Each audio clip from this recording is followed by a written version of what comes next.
Hi everyone, on today's episode of Red Pill Garage, I'll be replacing the shocks on the rear end of this 2017 Toyota Corolla. Okay, the tools needed for this job today is 17mm combination spanners, a 6mm Allen key, a trim removal tool, a pry bar, jack stands and of course safety glasses.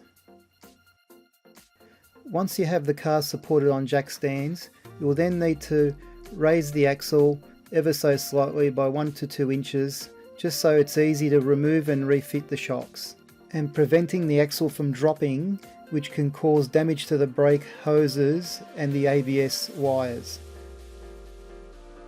Okay, the next step is to head over to inside of the car, and you'll need your trim removal tool to access the panel with the shocks mounted at the top. Once you've taken this side off, then you need to do the other side.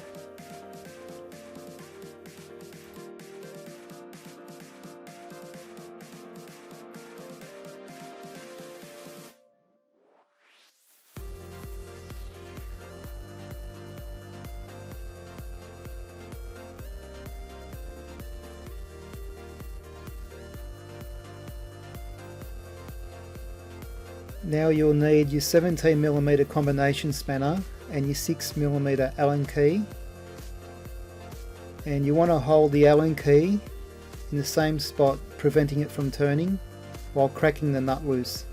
I'll be using a spanner ratchet now, or if you have access to an air ratchet you could also use that as well.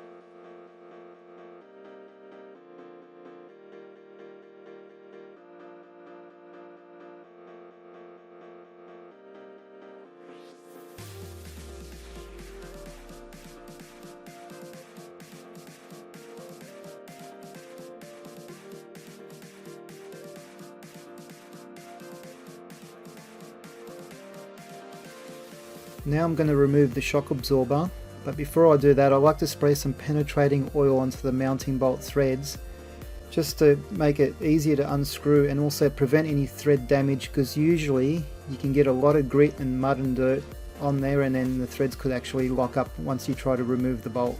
The suspension system is an essential part of a vehicle, which includes springs, shock absorbers, control arms, bushings, sway bars, ball joints and struts.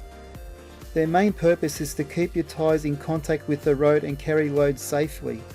Good suspension provides predictable handling and smooth ride, while minimising tyre wear.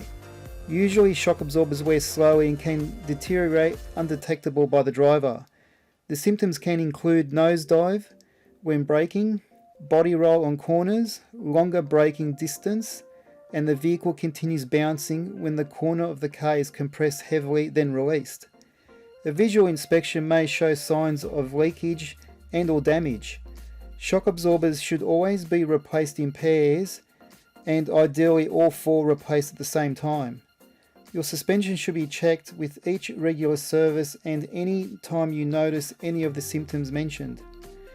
Remember, if your suspension is not functioning properly, it will adversely affect your brakes, tyres and steering. This is really important to remember.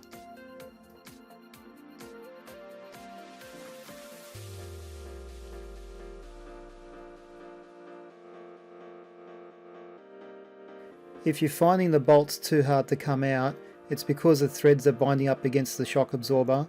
You can use your pry bar or just lift the shock absorber up 1 to 2 millimeters and the bolt should come straight out.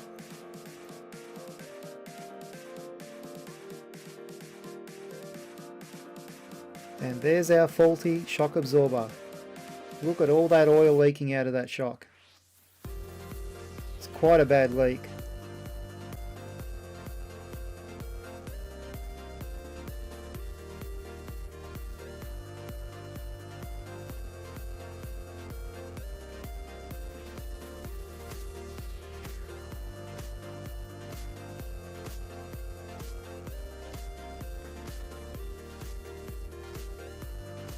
Whenever you're fitting shock absorbers to a car, I always like to compress them a couple of times just to make sure it's operating smoothly and there's no problems.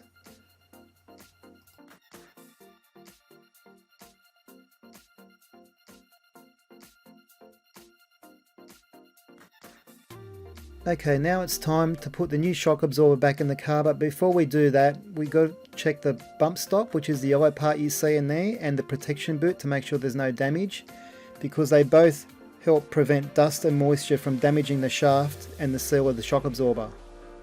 If you did find the bump stop to be broken, make sure you do replace it, as it will shorten the life of the shock absorber, and also it will void your warranty as well.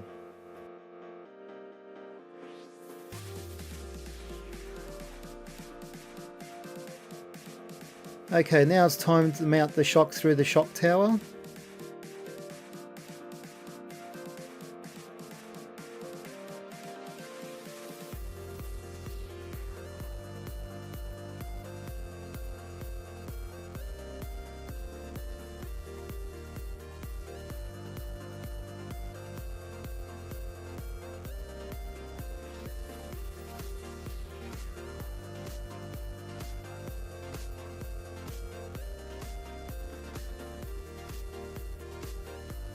And now the bottom mount.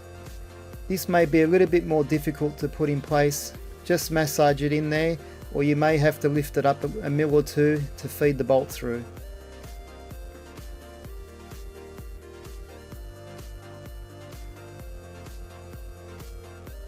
Perfect. That's what you want.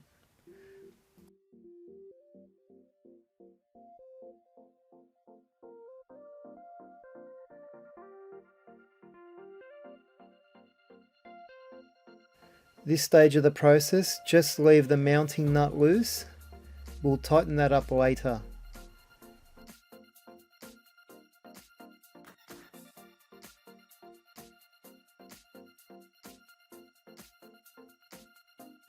Now mount the shock absorber rubbers and washers.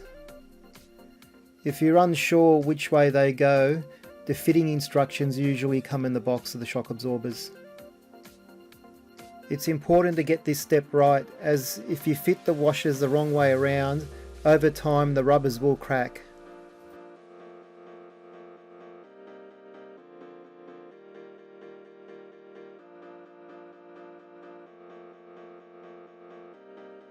Okay, now you can fully tighten up the nut, but make sure you have your Allen key in place, otherwise as you're tightening without the Allen key, the shaft of the shock absorber will continuously spin and won't tighten up. Once you've done that, you can place the cover on top. And now it's the same process on the other side of the car. Remove the mounting bolt and nut.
Don't forget to check your bump stop and the protection boot in this process. Make sure there's no damage. If so, just replace both. As I said before, it will shorten the life of the shock absorber and you'll lose your warranty.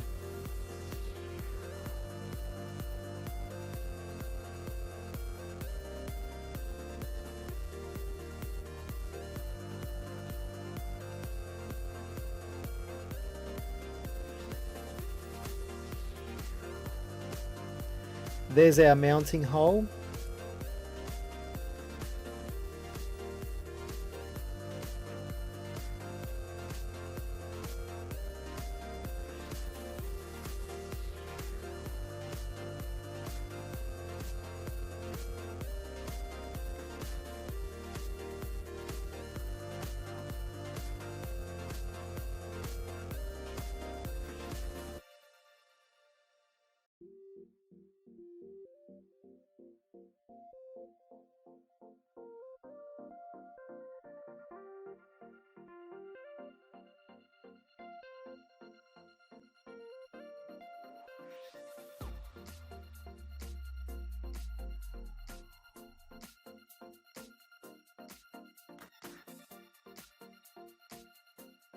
Again, the same process for this side. Make sure your mounting washers and rubbers are sitting completely flat and not kinked to one side.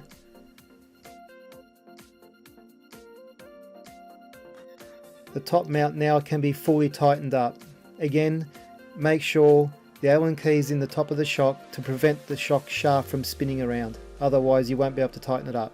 And now you can fit the plastic cover on.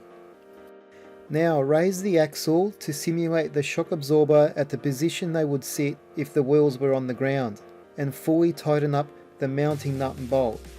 This is to prevent any torsional twist with the mounting steel sleeve of the shock absorber tearing away from the rubber mount. If you were to miss this step, over time it will break the rubber mount on the bottom of the shock.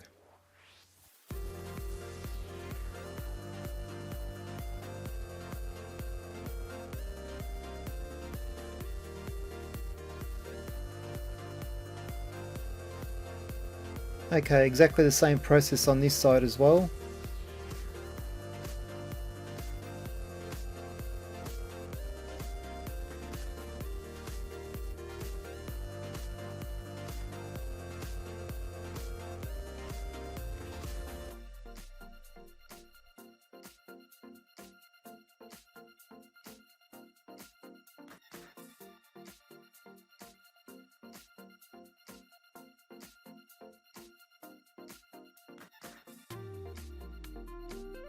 Okay, now you can remove the jack stands and then just slowly lower the car to the ground.